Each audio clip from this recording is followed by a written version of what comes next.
Hey there and welcome to Tall Guy Rides. In today's video, I'm going to be brutally honest about some of the things that I enjoy and some of the things that I don't enjoy about the new Himalayan, which is the Himalayan 440. No, it's 450, right? So if that's something that you want to know more about, you're thinking about buying the bike, I think you should definitely watch this video.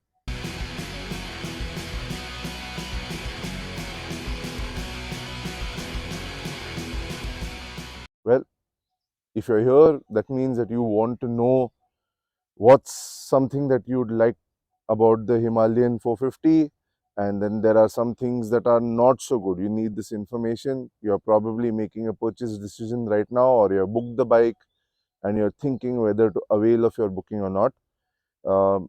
This is my own piece. I have like 950 subscribers on YouTube, so let's be honest, nobody's going to give me a bike, right? So this is my own bike. I've done about 850 kilometers.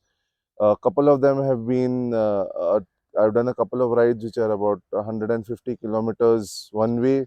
So, sort of have an idea of what it behaves like on the highway.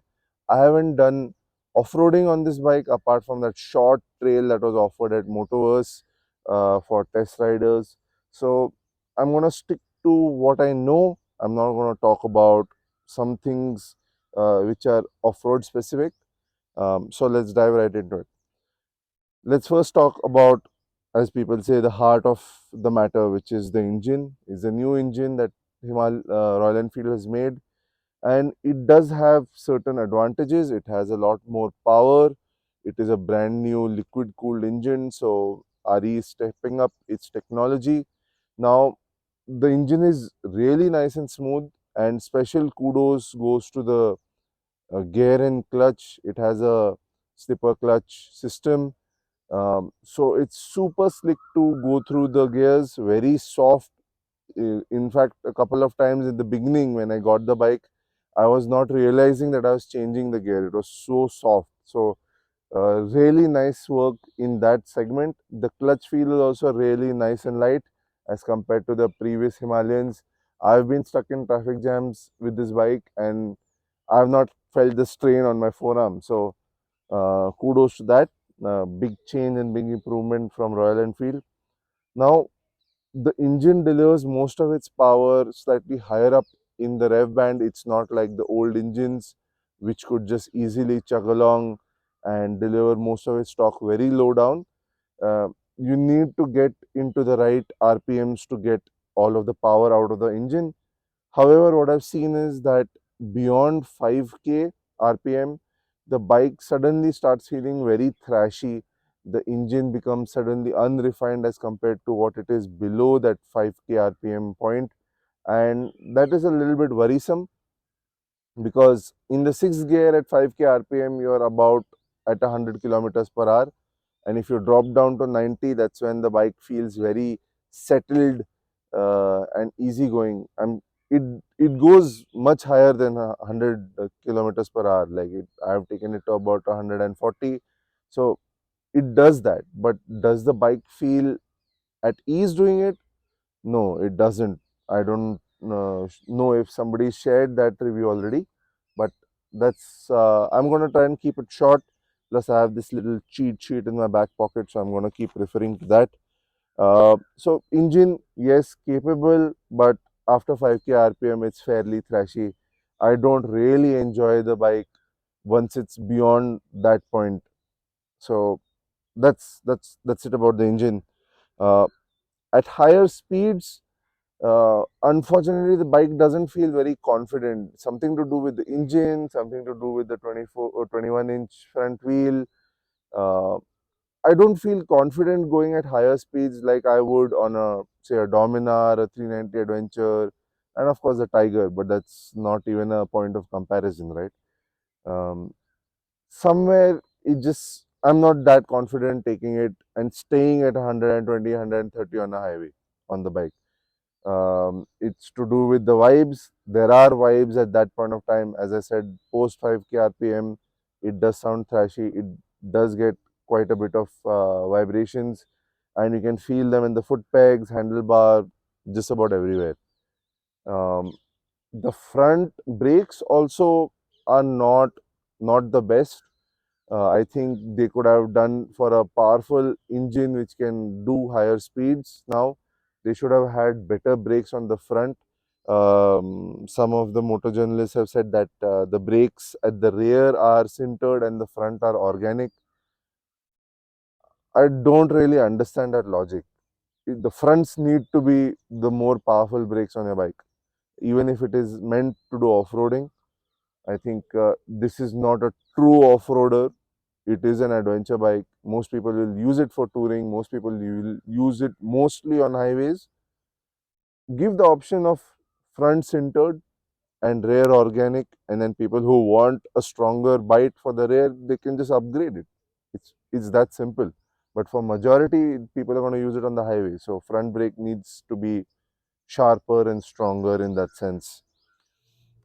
Mm, yeah. Also, when I kind of compress the front brake at higher speeds, I feel that there's a jitter that comes through. Maybe it's because of the tires and the wheel rim size, but yeah, that's something that I wanted to share, and that's one of the reasons why I'm not very confident taking this above 100, 110 on a highway.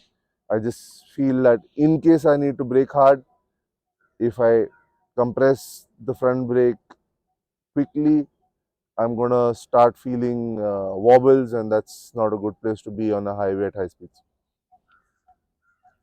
Tires. So it's been said that CEAT has designed these tires for the Himalayan, so designed in collaboration with Royal Enfield, and so far so good. The tires have held up pretty well. As I said, I have not done off-roading, so I can't talk about like grip in the off-road aspects, but on gravel, on twisties, the tires have done a fairly good job, and all of this is in the dry. I don't know how it's like in the wet, so keep that in mind. So tires so far so good. Now let's talk about what this channel is known for, talking about ergonomics of the bike, of different bikes rather, for taller riders, heavier riders, and some of the things that you would notice on the bike, apart from uh, um, a fork seal cover, whatever you want to call it, for the upside down forks, and the rally crash kit that I have gotten, which is the sum guard and the engine guard. I have gotten handlebar risers, and these are very important for this bike. I felt very uncomfortable when I didn't have them on, and now with these handlebar risers, the ones that I have are from Goosefit, so adjustable. You can tilt it forward and upright very easily. But the point is that I needed handlebars at my height, but so did somebody who's 5'6", 5'8". So the handlebars at the stock position are really low, and that's something that RE probably will kind of work on. At least they mentioned it in their GMA kit that they have a rally spec handlebar that's coming out. So that might be an interesting upgrade for people who want to do off-roads. But I think people who want to tour, you too need a handlebar, because once you sit on the bike with a good pair of handlebar risers, the comfort is something very different. In fact, let me just show you what it looks like.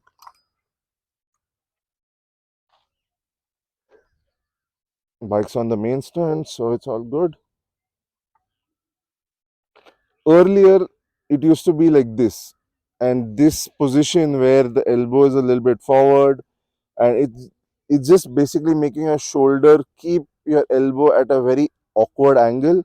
And after some time, about 50-60 kilometers, my shoulder started complaining, my upper back started complaining, because it was like kind of hunched, because it's like this.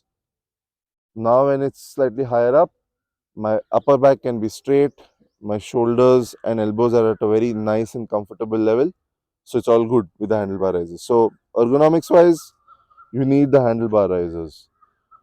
Seat is a very good aspect of this motorcycle. I like the seat a lot.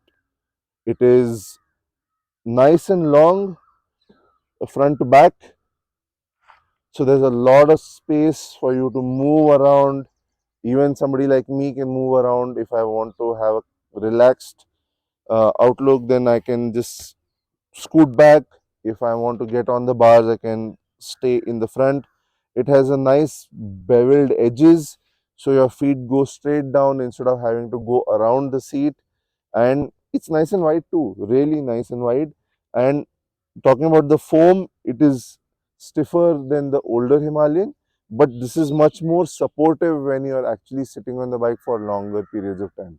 On the older Himalayan, it was so soft that you could start feeling the railings or whatever, the tubes, frame, whatever you want to call it, at the below the seat. So this seat is good. The pillion seat is also good. My wife appreciates the pillion seat, so it is nice and comfortable. So that takes care of the seat height. Now lots of people, well, I don't think anybody talks about this, but for taller riders, it's not about how tall the seat is. It's more to do with what is the distance between the seat and the foot pegs. So that determines your rider's triangle, right? And for this, the seat is better off for taller riders at the 845 mm setting. Stock is 825. Taller variant within the same seat is 845. I could have done with something a little bit taller, and I think other taller riders would agree, because the bend in the knee that you get is a little bit acute as compared to other adventure bikes. If you scoot back, then the bend in the knee becomes a little bit easier, but then you are further away from the handlebars. So without risers, then that becomes a problem. So you have to take a pick over there if you don't want to mod your bike. And what I've noticed is that, although because I'm used to riding long distances, I did not feel any discomfort at the knees, but somebody who's not so used to it might feel discomfort. And that was one aspect where the older Himalayan was really good. So the knees would be almost at about 90 degrees on the older Himalayan. Here there's a bit of a bend in that sense at the knee. I think Jon Snow would be very upset about it, about bending the knee. Headlight throw, because for me, I'm going to use this bike as a touring machine. Headlight throw is not that good, uh, especially when there's incoming traffic with their headlights. You really can't make out what's on the road. So the throw is not good at all. Good enough for the city, but city, most of the roads are now illuminated, so it doesn't really matter. And a dark night, I think you would want aux lights to be there. I'm yet to fit my aux lights on this bike. Now, one thing I really liked about this compared to the older Himalayan is the center of gravity. The bike feels really nice and nimble. It feels that it is very well planted. So even if you dip the bike to the left or the right, then you feel that there's a decent angle at which you can dip it before the bike starts pulling one way or the other. So in that sense, Royal Enfield has done a really good job with the engineering aspect when it comes to the center of gravity bit. And finally, let's summarize, who is this bike for? RE fanatics, if you're watching this, just buy the bike. Don't you don't want to hear the next part, what's coming up. If you're upgrading from a 150, 200 category motorcycle, um, this is a nice bike. You will feel the power, you will have that thrill. And it does have elements that are very, very likable, especially as a city bike, as an easy-going tourer. It is a likable motorcycle. The engine has the capability, so on and so forth. Now, for off-roading, I think there's a lot going for this machine. However, the engine and the gearing is not up to scratch. The first is very short, so you can't stay in first for long. And the second is pretty short as well. So you would want to switch to third fairly quickly, because the engine starts delivering power only at the higher revs, and the refinement thing. Basically, the overall combination of what it feels like is Either you let the engine rev very high and feel thrashy and stay in second, because on second I think I've done about 55-60 on the bike. So you let it like it's not a comfortable feeling. I think some lower end grunt like torque right at the bottom would have been more appreciated in the off-road spec. So maybe something to do with the sprocketing or some other trick. Maybe there's Powertronics or ECO, something like that. You may have to figure out if you want to make this into an off-road going machine. Apart from that, the suspension is really nice. The front is, it takes in small hits very easily. Larger hit, it lets you feel those impacts so that you have a better understanding of what's happening on the ground. The rear is good as well. So suspension wise, it's a good bike. I like the suspension stock how it is. Maybe preload, I need to dial it up for my weight. Now, who is it not for? So somebody who likes to hustle their motorcycles, they like speed. Um, this can corner fairly well, but if you like that adrenaline rush, then probably stick with the Dominar, the ADV 390, the Duke in the 400cc segment. I don't know about the Harley Davidson or the new Maverick that Hero has launched, but I would say that this is not a bike for somebody who has a lot of hot blood going through them, right?